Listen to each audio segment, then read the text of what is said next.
जब हम पर्सनैलिटी सुनते हैं, हम सोचते हैं ये तो किसी इंसान का नेचर होगा। पर अगर मैं आपको ये बताऊं कि ये सोच पूरी तरह गलत है, क्या आप मानेंगे? टीनेज पर्सनैलिटी कोई फिक्स चीज़ नहीं होती। ये एक प्रोसेस है, एक डायनामिक फेज है। टीनेज ईयर्स में ये पर्सनैलिटी लिखी जा रही होती है, और जब लिख रहे हो तो कैसे लिख रहे हो ये आपके हाथ में है। अगर आप समझ पाए कि ये फेज कैसे इवॉल्व होता है, तो आप अपने टीन के डेवलपमेंट को पॉजिटिवली गाइड कर सकती है।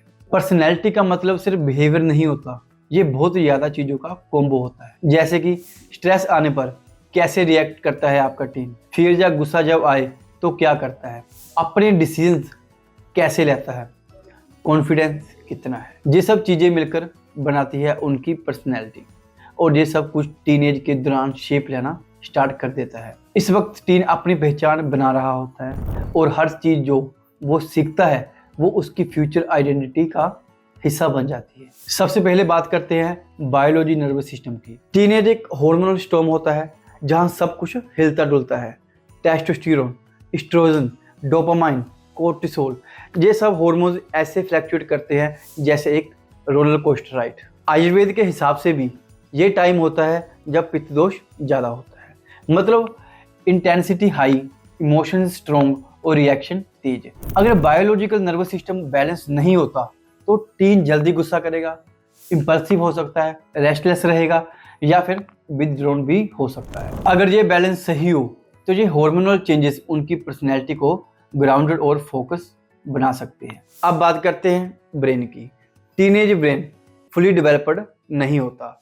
इस वक्त उनका इमोशनल ब्रेन एक्टिव होता है, लेकिन उनका लॉजिकल ब्रेन अभी मैच्योर नहीं होता।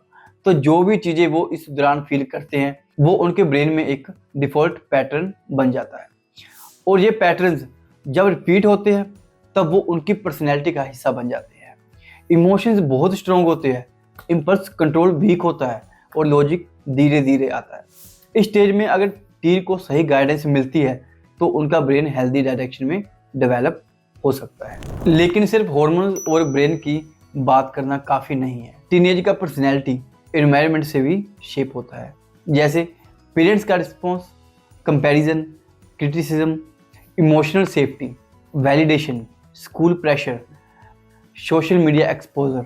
अगर टीन को लगता है कि उन्हें बार बार जज किया जा रहा है या फिर उनका इमोशनल सेफ्टी थ्रेट हो, तो उनकी पर्सनैलिटी में डिफेंसिव बनने की टेंडेंसी आ सकती है। अगर पेरेंट्स अपने रिस्पॉन्स को अवेयर तरीके से मैनेज करें तो टीन अपने इमोशंस को बेटर समझ सकते हैं।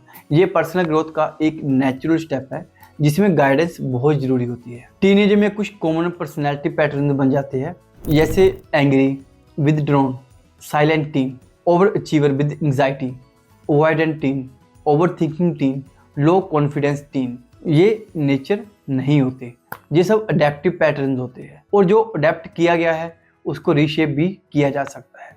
अगर आप अपनी टीम के इमोशन और रिएक्शन को समझकर गाइड करेंगे तो वो अपने पैटर्न्स को बेटर डायरेक्शन दे सकते हैं। अब सबसे इम्पोर्टेंट बात, आप पेरेंट्स कैसे गाइड कर सकते हैं। टीन पर्सनैलिटी को कंट्रोल करने की ज़रूरत नहीं है, उसको रेगुलेट करने की ज़रूरत होती है। अगर आप अपने टीन को इमोशनल सेफ्टी दे सकते हैं, साइकोलॉजिकल कंडीशन से उनके सबकॉन्शियस माइंड को स्ट्रॉन्ग बना सकते हैं, बायोलॉजिकल सिस्टम को सपोर्ट कर सकते हैं, नर्वस सिस्टम को रेगुलेट कर सकते हैं, क्लियर बाउंड्रीज सेट कर सकते हैं, नॉन शेमिंग कम्युनिकेशन रख सकते हैं, तब आपका टीन अपनी पर्सनैलिटी को हेल्दी वे में डेवलप करेगा। ये गाइडेंस आपके टीन को सिक्योर फील करने में मदद करेगी। लेक्चर देने से पर्सनैलिटी नहीं बनती, फियर से पर्सनैलिटी नहीं बनती, पर्सनैलिटी बनती है एक्सपीरियंस से, रेगुलेशन से, अंडरस्टैंडिंग से।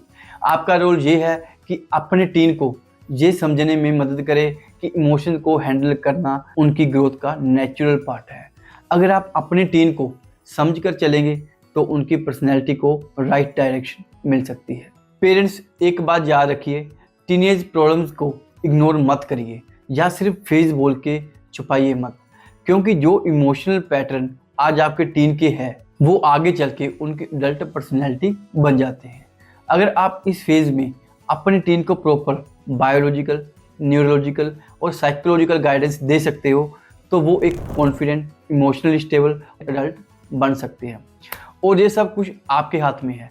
टीनेज एक कंस्ट्रक्शन साइट है, और कंस्ट्रक्शन के वक्त रोड मैप की सबसे ज़्यादा ज़रूरत होती है। मनोवैद्य में हम इसी इंटीग्रेटेड अप्रोच पर काम करते हैं, जहां हम आपके टीम की बायोलॉजिकल नर्वस सिस्टम को बैलेंस करते हैं, उनके ब्रेन को रेगुलेट करते हैं और उनकी साइकोलॉजी को गाइड करते हैं, ताकि उन्हें इमोशनली, इंटरनली हेल्दी और मेंटली स्ट्रॉन्ग पर्सनैलिटी बना सके। नो फोर्स, नो लेवल्स, सिर्फ राइट सिस्टम।